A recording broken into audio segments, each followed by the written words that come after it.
क्या अलग अलग स्पोर्ट्स की अलग अलग इंजरीज होती है? फास्ट बॉलर्स आते हैं जिनमें जो एंकल से रिलेटेड जो इंजरीज हैं वो बहुत कॉमन है। कि लिगामेंट और मसल में फर्क क्या होता है? जोड़ को जो कनेक्ट करती हैं एक दूसरे के साथ, मेंटेन करके रखती हैं, उसको कहते हैं हम लिगामेंट्स। मसल्स वो होती हैं जो जोड़ को चलाती हैं। टेंडिनाइटिस भी कहीं ना कहीं एक प्रॉब्लम है।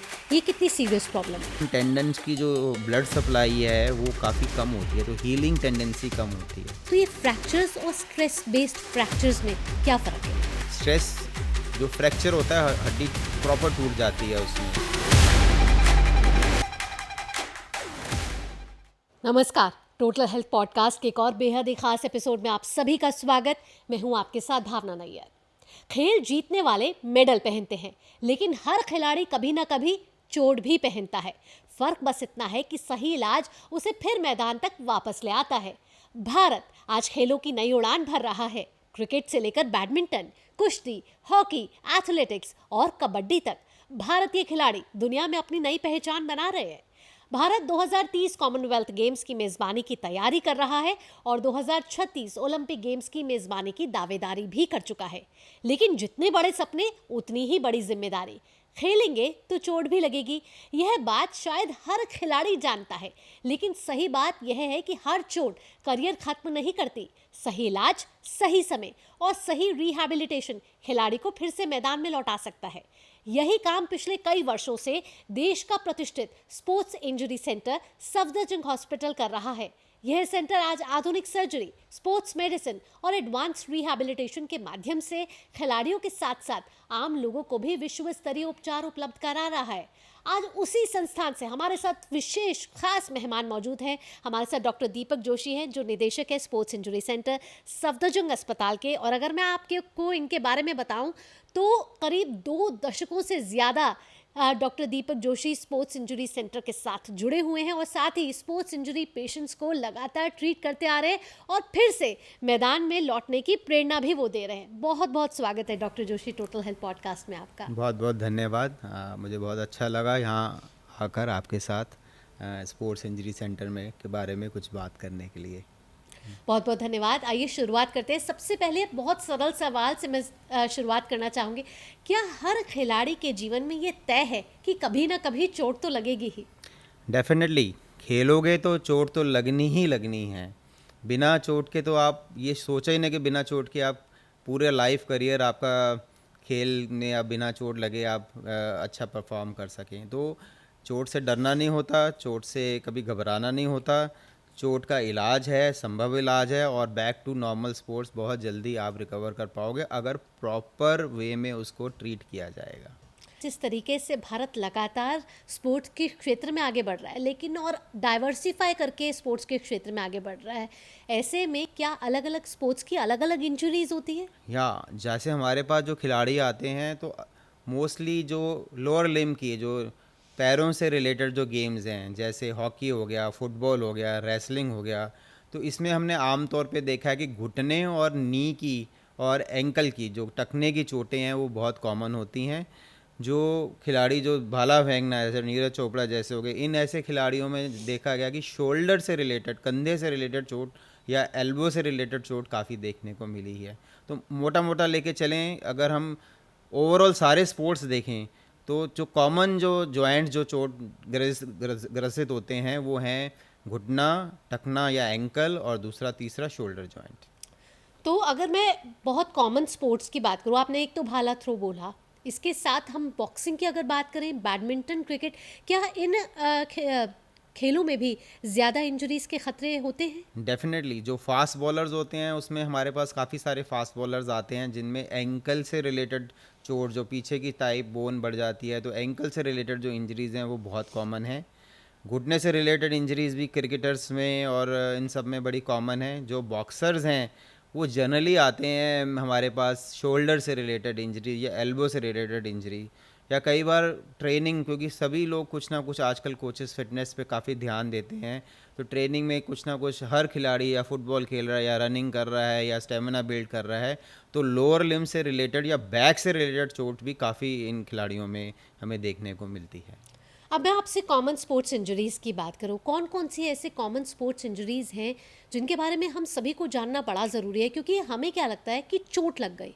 अब चोट कितनी गहरी है और क्या उसका इलाज होना चाहिए, ये बड़ा ज़रूरी है जानना। अगर हम कॉमन स्पोर्ट्स इंजरीज जो हमारे पास आती हैं उसमें हम देखें तो नॉन सर्जिकल अगर हम लेके जिसमें सर्जरी की ज़रूरत नहीं पड़ती है, तो हैमस्ट्रिंग्स इंजरी जो हैं, जो हमारी जांग की पीछे की मसल्स हैं जिनको हम हैमस्ट्रिंग्स कहते हैं, उसकी इंजरी बहुत कॉमन है। घुटने के अराउंड जो अंदर की लिगामेंट्स हैं जैसे एमसीएल वगैरह हो गया, उसकी चोट्स काफ़ी कॉमन है। मसल पुल, स्पेशली काफ से रिलेटेड पुल या बैक में स्ट्रेस इंजरीज होना, वो बहुत कॉमन है। सर्जिकल अगर हम लेके देखें तो कॉमनेस्ट जो injury I think worldwide ही है, हमारे प्लेयर्स में भी सेम ही है, वो है क्रूशिएट लिगामेंट इंजरी, जिसको कहते हैं घुटने की आगे की लिगामेंट की इंजरीज।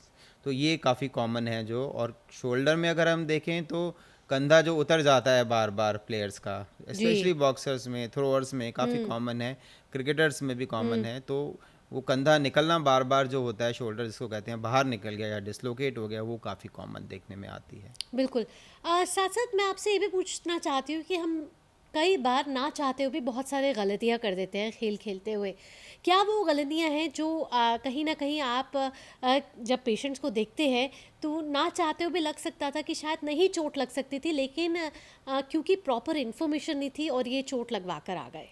डेफिनेटली, क्योंकि देखो हम लोग आजकल जो रुझान जो हम लोग कर रहे हैं वो है प्रिवेंटिव स्पोर्ट्स मेडिसिन, कि खिलाड़ी को चोट ही ना लगे। तो क्या कॉज हो सकता है, हम उस पर भी रिसर्च करने की कोशिश कर रहे हैं, कोचेस के साथ बात भी करते हैं, हम वीडियोस भी देखते हैं प्लेयर्स के कि कैसे इसको चोट लगी, लिगामेंट इंजरीज होगी, जिससे वो मतलब ऑलमोस्ट अराउंड 7-8 महीने गेम से बाहर जा रहा है। तो कैसे उन्होंने मैट्स रखे हुए हैं, कैसे वो लैंडिंग कर रहा है, कैसे उसकी टेक्निक्स को हम चेंज कर सकते हैं, इस पे हम एडवाइस करते हैं।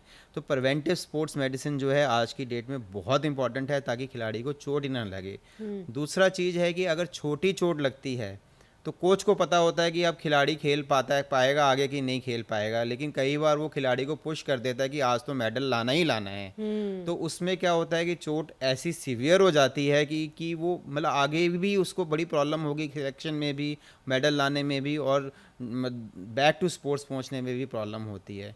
तो फटीग जब हो जाए तो खिलाड़ी को पता होता है कि इसके बाद उसको चोट लग जाएगी, और कोच को भी पता होता है जब फटीग में खिलाड़ी खेलने की कोशिश करेगा तो इंजरी चांसेस बहुत कॉमन होते हैं। और आई थिंक प्लेयर्स को उसी वक्त रुक जाना चाहिए। जो अच्छा खिलाड़ी इतना अच्छा खेल रहा है उसको भी कोच बाहर कर देता है, तो मतलब उसको पता है कि हाँ इसको फटीग हो गया, इसके बाद ये इंजरी प्रोन है, इंजरी इसको हो सकती है। तो इस तरह रोटेशन, ये सारी चीज़ें बहुत इंपॉर्टेंट हो जाती हैं डिफरेंट गेम्स में। बिल्कुल डॉक्टर साहब यहाँ आप एक फटीक की बात करें, एक और बड़ा रीज़न कहीं ना कहीं जो मुझे लगता है हो सकता है कि हम प्री वार्म अप करने में कहीं ना कहीं कोताही बरत जाते हैं। मैच होने वाला है या फिर हम पहले से ही बहुत प्रैक्टिस कर रहे हैं, वार्म अप को कहीं ना कहीं हम इग्नोर कर लेते हैं। ये प्री वार्म अप कितना बड़ा ज़रूरी फैक्टर है ताकि आपको चोट ना लगे? डेफिनेटली, तो ये जो स्पेशली हम स्कूल के बच्चों में देखते हैं, ये बहुत कॉमन है, सीधा ही खेलना शुरू कर दें, तो उनमें हमें बहुत कॉमन काफ़ी बच्चे आते हैं इंजरीज़ के साथ, हमारे पास सीवियर इंजरीज़ के साथ।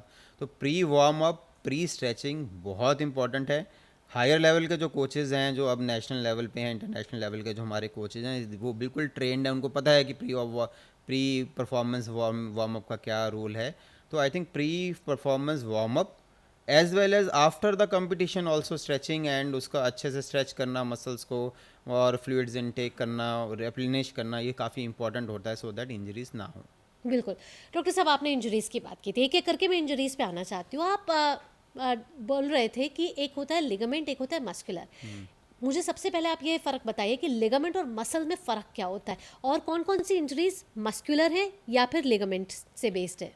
जो लिगामेंट वो होती है, जैसे जोड़ है, जैसे हमारा घुटना है या एल्बो है, तो जोड़ को जो कनेक्ट करती हैं एक दूसरे के साथ, मेंटेन करके रखती हैं, उसको कहते हैं हम लिगामेंट्स।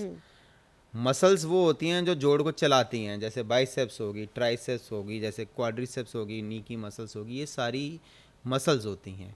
सो मस्कुलर जो होती हैं वो काफ़ी वेस्कुलर होती हैं, उसमें ब्लड सप्लाई बहुत हाई होती है। लिगामेंट्स की जो ब्लड सप्लाई हीलिंग पोटेंशियल होता है वो लो होता है। सो जो मस्कुलर इंजरीज जो हैं वो आपने कई बार सोचा होगा कि देखा होगा कि हैमस्ट्रिंग इंजरी होगी और क्रिकेटर आपने 6 महीने के बाहर, तो सब लोग सोचते हैं, बोलते हैं कि भाई इतना टाइम क्यों बाहर किया हुआ है, जान के बाहर किया हुआ है, लेकिन वो रिकवरी इतनी इंपॉर्टेंट होती है कि अगर वो उस इंजरी में खेलता रहेगा हैमस्ट्रिंग्स के साथ तो वो टूट जाएगी। तो टूट जाएगी तो फिर मे बी पूरा लाइफ लॉन्ग उस लेवल तक नहीं पहुंच पाए।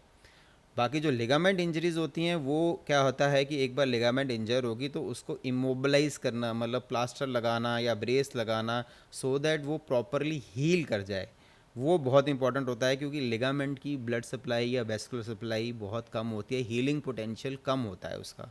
तो उसको हमें हीलिंग पोटेंशियल फिजियोथेरेपी से, रिहैबिलिटेशन से, प्लास्टर लगा के या इमोबलाइज करके, वो बहुत इंपॉर्टेंट होता है। कुछ लिगामेंट्स होती हैं जिनमें हमें सर्जरी करनी ही पड़ती है, उसके बिना उसका ट्रीटमेंट नहीं होता है, तो वो मतलब एडिक्वेट जो भी स्पोर्ट्स रिलेटेड डॉक्टर होते हैं वो डेफिनेटली वो इसको एक्सप्लेन कर सकते हैं प्लेयर्स को। डॉक्टर साहब, क्या आपने कभी ऐसे केसेस देखे हैं, क्योंकि एक खिलाड़ी के लिए जो खेल है वो उसका जीवन है, सिर्फ फिजिकली नहीं, इमोशनली भी। और जब उसको चोट लगती है तो वो सिर्फ शारीरिक तौर पर उसको चोट नहीं लगती, मानसिक तौर पर भी उसे चोट लगती है। कई कई बार क्या वो अपने आप को बहुत स्ट्रेच करता है, पेन किलर्स लेता रहता है, ताकि मैं उस खेल के साथ जुड़ा रहूं, मैं उस मैदान से ना दूर हटूं, और कहीं ना कहीं कभी ना कभी उसके लिए वो खतरा भी हो सकता है। डेफिनेटली। तो प्रॉब्लम जो ये है कि जो प्लेयर्स हैं जिसका कंपटीशन आ रहा है, जो इस लेवल मुकाम तक पहुंच गए जिसके बाद उनको लगता है कि शायद उनको नौकरी मिल जाए, रेलवेज़ में मिल जाए या कहीं और मिल जाए, या फिर वो मेडल डेफिनेटली नेशनल टीम में सिलेक्शन होने की बिल्कुल नज़दीक हैं, तो वो छोटी सी इंजरी होती है वो छुपा लेते हैं अपने कोचेज़ से भी, अपने आप से भी, सबसे वो छुपा लेते हैं। तो अगर वो छुपा के खेलना शुरू करेंगे तो इंजरी ऐसी हो जाएगी कि शायद वो कभी खेल ही ना पाएँ, उस लेवल तक पहुंच ही ना चाहें। तो इसके लिए जो गवर्नमेंट ऑफ इंडिया भी और हम मतलब काफ़ी सेंटर्स भी जो हैं वो स्पोर्ट्स साइकोलॉजिस्ट का बहुत इंपॉर्टेंट रोल है। तो I think her national team या इंटरनेशनल टीम भी जो होती हैं, जो बाहर की टीमें भी हैं, और हमारी टीम, हमारे देश में भी जो हैं, स्पोर्ट्स साइकोलॉजी को बहुत प्रमोट किया जाता है, जो कि साइकोलॉजिस्ट है जो शारीरिक जो खिलाड़ी की मानसिक जो बिल्कुल। स्थिति है उसको समझ सकता है और उसको समझा सकता है, उसको कॉन्फिडेंस में ले सकता है कि ये चोट उसके लिए कितनी इंपॉर्टेंट है, उसको ट्रीट करना कितना इंपॉर्टेंट है। बिल्कुल। डॉक्टर साहब, थोड़ी देर पहले आपने एक और बात का ज़िक्र किया था, वो था जो आपका कंधा है वो गिर जाना, शोल्डर डिसलोकेट हो जाना। ये बहुत कॉमन है स्पोर्ट्स यस इंजरी में। यस। कैसे पता चले कि जो कंधा है आपका वो गिर गया है या फिर डिसलोकेट हो गया है, और उसको कितनी जल्दी एक मेडिकल सुपरविजन की ज़रूरत है? शोल्डर का डिसलोकेट हो गया है तो खिलाड़ी जो अगर खेल रहा है या बॉक्सिंग कर रहा है, तो जैसे पंच मारा वो कंधा निकल गया या कोई थ्रो कर रहा है उसमें निकल गया, तो उसके बाद वो खेल ही नहीं सकता। तो बेसिकली क्या होता है, एक पर्टिकुलर पोजीशन में वो अड़ जाता है और मूव करना बंद कर देता है।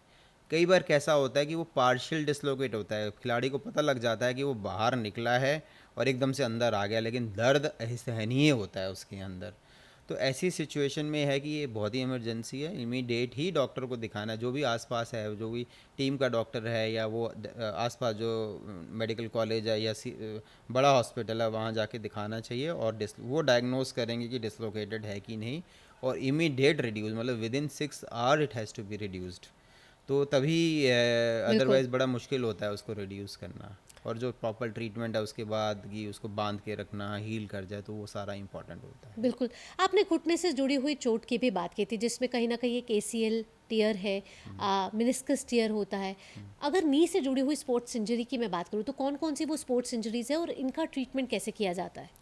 जो सर्जिकल ट्रीटमेंट जिस पे हम लेके चलें, जो कॉमन सकम लिगामेंट लेके चलें, वो होता है एमसीएल या एलसीएल, जो बाहर की लिगामेंट्स होती हैं। इसमें क्या होता है कि पेन काफ़ी होता है, प्लेयर को खड़े होने में, चलने में भी काफ़ी दर्द होता है, तो ये तो सिंपल इमोबिलाइजेशन, फिजियोथेरेपी वगैरह से ठीक हो जाती हैं। लेकिन जो लिगामेंट इंजरीज, जो मेन लिगामेंट्स है, जो क्रूशिएट लिगामेंट है, जो एसीएल जिसको कहते हैं, एंटीरियर क्रूशिएट लिगामेंट, कहाँ होता है डॉक्टर साहब ये? ये बिल्कुल घुटने के अंदर होता है, और ये घुटने को पिवट करने से रोकता है। तो जब खिलाड़ी, जो फुटबॉल का या हॉकी का प्लेयर ऐसे पिवट करता है तो ये टूट के घुटना आगे को चला जाता है, जिससे प्लेयर को आवाज़ आती है और एकदम से सूजन हो जाती है घुटने में। दूसरा कॉमनेस्ट इंजरी जो देखी जाती है वो मेनिस्कस जिसको कहते हैं, घुटने की वॉशर, जो घुटने को हर शॉक से, क्योंकि हम जंप करते हैं, कूद रहे हैं, भाग रहे हैं, जो हर शॉक से घुटने को प्रिवेंट करती है या बचाती है। तो जब इनकी इंजरीज हो जाती हैं तो इनकी ग्रेडिंग होती है बेसिकली, तो बेसिक उस बेसिस के ऊपर ट्रीटमेंट होती है। Most of the time in situation में ऑपरेशन करना पड़ता है, या लिगामेंट बनानी पड़ती है दूसरी, या मेनिस्कस को रिपेयर करना पड़ता है। और एक डॉक्टर साहब और होता है रोटेटर कफ इंजरी, और टेंडिनाइटिस भी कहीं ना कहीं एक प्रॉब्लम है। ये कितनी सीरियस प्रॉब्लम है?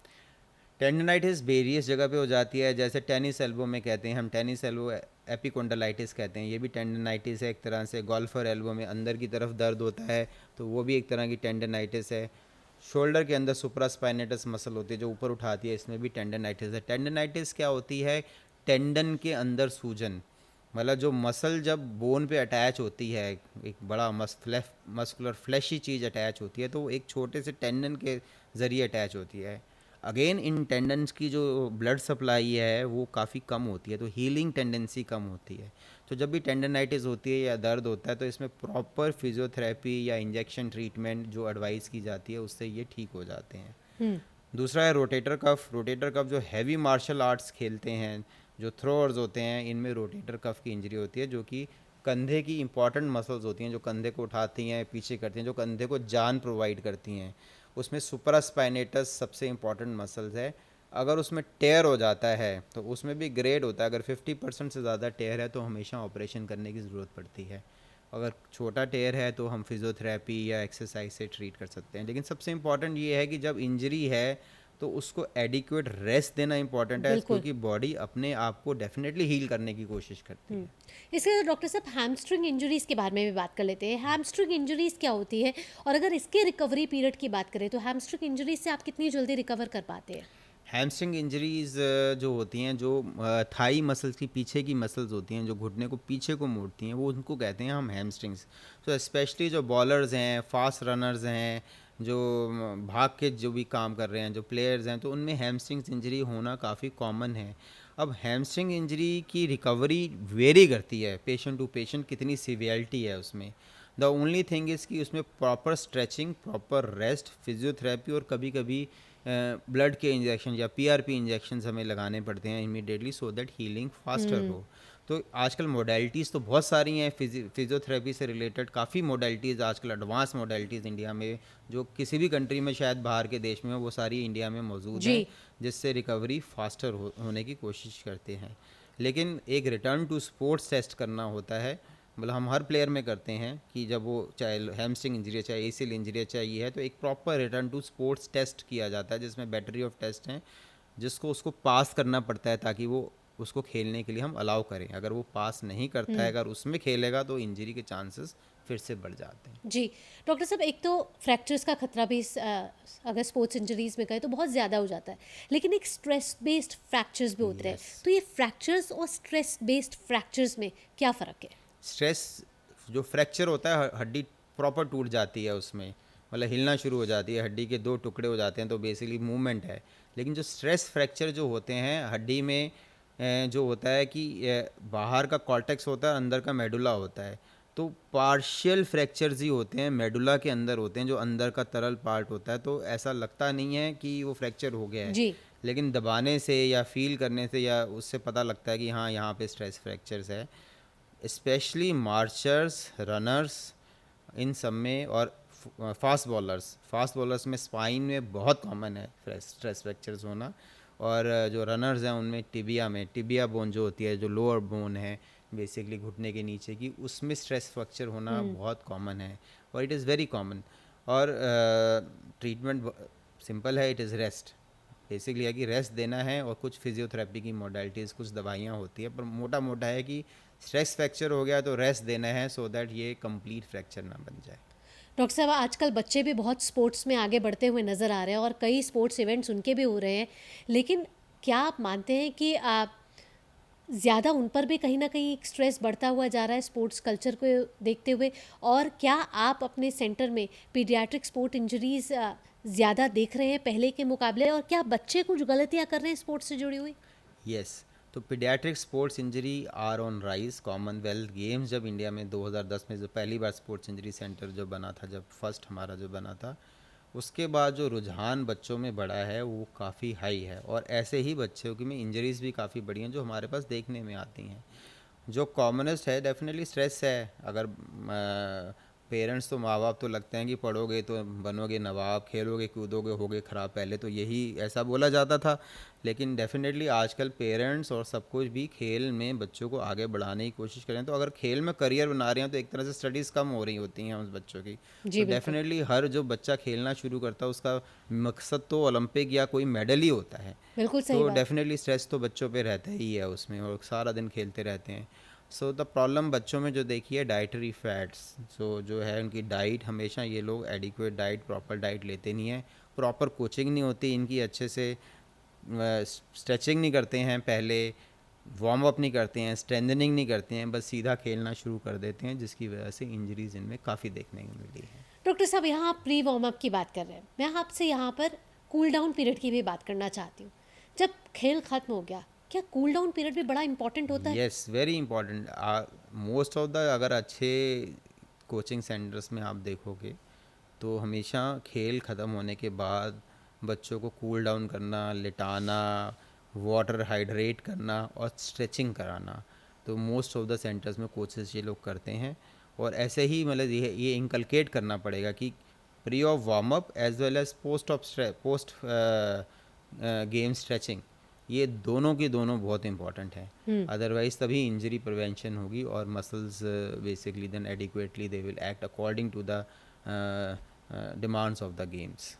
डॉक्टर साहब, आजकल बहुत सारे स्पोर्ट्स सेंटर्स भी खुल रहे हैं और वहाँ हम वीकेंड गेटअवेज के लिए जाते हैं और सिर्फ वीकेंड हम खेलते हैं कुछ भी, चाहे फिर वो लॉन टेनिस हो, जो भी वहाँ पर जो भी कोर्ट है, और हमने पहले से कोई प्रशिक्षण लिया नहीं होता, खेल खेल में हम खेल लेते हैं, तो क्या तब भी इंजरीज़ के खतरे ज़्यादा बढ़ जाते हैं क्योंकि हमने अपनी बॉडी को प्रिपेयर नहीं किया होता?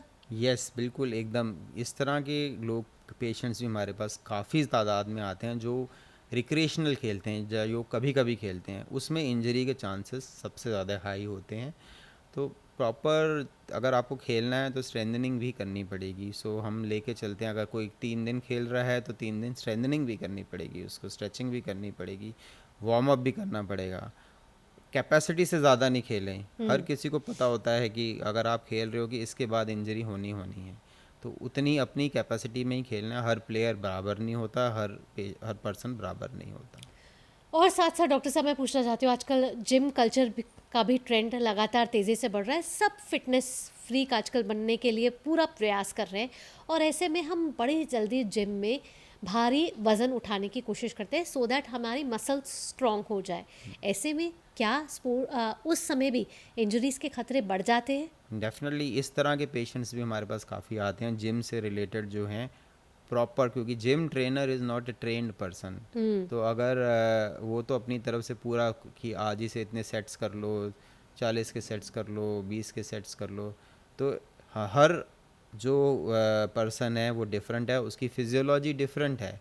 तो हमेशा छोटे छोटे वेट्स के साथ और छोटे छोटे सेट्स के साथ स्टार्ट करना चाहिए और धीरे धीरे धीरे धीरे इंक्रीज़ करना चाहिए। और कुछ बेंच प्रेस कर रहे हैं, हैवी वेट्स के साथ कर रहे हैं, तो अगेन जब तक आप प्रॉपर ट्रेनिंग नहीं करोगे और धीरे धीरे इंक्रीज़ नहीं करोगे तो मसल टूटने के चांसेस बहुत हाई रहते हैं, जो कि हमारे पास आते हैं पेशेंट्स जिम रिलेटेड। जिम के ट्रेनर्स हमारे पास काफ़ी आते हैं, उन्हीं को चोट लग जाती है because they over do the things. जी।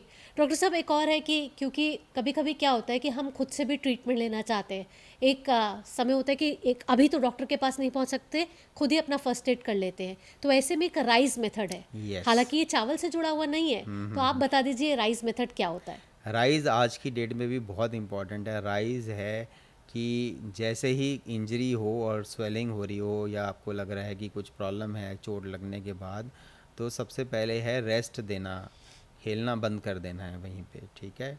उसके बाद आइस लगाना। सो आइस इज़ बेसिकली, आप सीधा बर्फ़ नहीं लगाएंगे, आप कपड़े में डाल के लगाएंगे, सीधा लगाएंगे तो जल सकती है स्किन। सो 2 से 5 मिनट उसमें आइस लगाएं। आइस का काम है ब्लड वेसल्स को नैरो करना, जिससे ब्लड सप्लाई कम हो, नर्व्स नम हो जाएं, दर्द कम हो जाएगा उससे और स्वेलिंग कम हो जाएगी, ठीक है। दूसरा है कंप्रेशन। क्रेप बैंडेज या कुछ भी कपड़ा हो आप बांध सकते हो लाइट तरीके से उसके अराउंड, तो उससे जो स्वेलिंग है वो आपकी कम हो जाएगी। और एलिवेशन, अगर आप उस पार्ट को आप हार्ट से ऊपर एलिवेट करेंगे तो जो ब्लड है, जो एक्स्ट्रा जो स्वेलिंग है, फ्लूइड्स हैं, वो हार्ट की तरफ फ्लो करना शुरू कर देंगे। तो जी। इमीडिएट तो आप ये कर सकते हैं, जो कि बहुत ही इफ़ेक्टिव वे है बिल्कुल। ट्रीटमेंट का। साथ साथ डॉक्टर साहब, आखिरी में मैं आपसे पूछना चाहती हूँ कि सर्जरी के साथ ज़रूरत ये भी होती है रिहैबिलिटेशन की। सर्जरी हो गई, उसके बाद रिहैबिलिटेट करना है। एक खिलाड़ी के मन में यही सवाल होता है कि मैं कब उस ट्रैक पर वापस लौटूंगा। तो क्या जल्दी ट्रैक पर लौटना भी खतरनाक हो सकता है, या समय लेकर ही फिर मैदान में लौटना चाहिए? हर सर्जरी के बाद रिटर्न टू स्पोर्ट्स डिफाइंड है कि इस टाइम में खिलाड़ी खेल सकता है, वापस आ सकता है। तो सर्जरी तो अगर खिलाड़ी को बोलें हम, तो सर्जरी सिर्फ 20% पार्ट है, 80% पार्ट उसका रिहैबिलिटेशन ही है।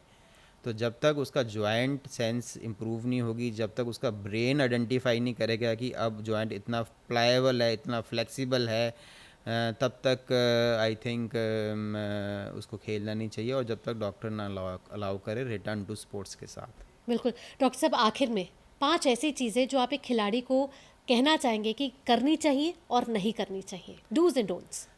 खिलाड़ियों को आई थिंक सबसे इम्पॉर्टेंट चीज़ है अपने कोच की बात माननी चाहिए, डाइट अपनी अच्छी रखनी चाहिए, प्री ऑफ वार्म अप करना बहुत इम्पॉर्टेंट है, फटीग में नहीं खेलना चाहिए। अगर इंजरी हो जाए तो उसको छुपाए ना, चाहे छोटी से छोटी इंजरी हो उसको छुपाए ना, ताकि वो बड़ी नासूर इंजरी ना बन जाए। और चोट से घबराना नहीं है, चोटें तो लगेंगी लगेंगी, ये तो पार्ट ऑफ द गेम है। और हर चोट का इलाज है, हर चीज़ का ट्रीटमेंट है। और रिटर्न टू स्पोर्ट्स बनाने के लिए सेंटर्स और गवर्नमेंट ऑफ इंडिया सब बहुत मेहनत कर रही है, ताकि खिलाड़ी जल्दी जल्दी रिकवर करें और अपना करियर ना खोएं। बहुत बहुत धन्यवाद doctor Joshi, total health podcast में आने के लिए और इतनी महत्वपूर्ण जानकारी स्पोर्ट्स इंजरी से जुड़ी हुई हमारे खिलाड़ियों के लिए, खिलाड़ी प्रेमियों के लिए देने के लिए। ठीक है, थैंक यू सो मच, धन्यवाद। खेलना ज़रूरी है, लेकिन समझदारी से खेलना उससे भी ज़्यादा ज़रूरी है। स्पोर्ट्स इंजरी का मतलब सिर्फ खेल से दूर होना नहीं है। सही समय पर सही डायग्नोसिस, सही ट्रीटमेंट और धैर्य के साथ रिकवरी आपको फिर से पहले की तरह एक्टिव बना सकती है। याद रखिएगा, अपने शरीर के दर्द को नज़रअंदाज बिल्कुल मत कीजिएगा। दर्द अक्सर शरीर का पहला वार्निंग सिग्नल होता है। अगर आपको आज का ये पॉडकास्ट उपयोगी लगा हो तो इसे अपने परिवार, दोस्तों, खिलाड़ियों और उन सभी लोगों के साथ साझा करें जो जिम जाते हैं, स्पोर्ट्स खेलते हैं या फिटनेस जर्नी शुरू कर रहे हैं। इसी के साथ टोटल हेल्थ पॉडकास्ट में इतना ही। दीजिए अनुमति। नमस्कार।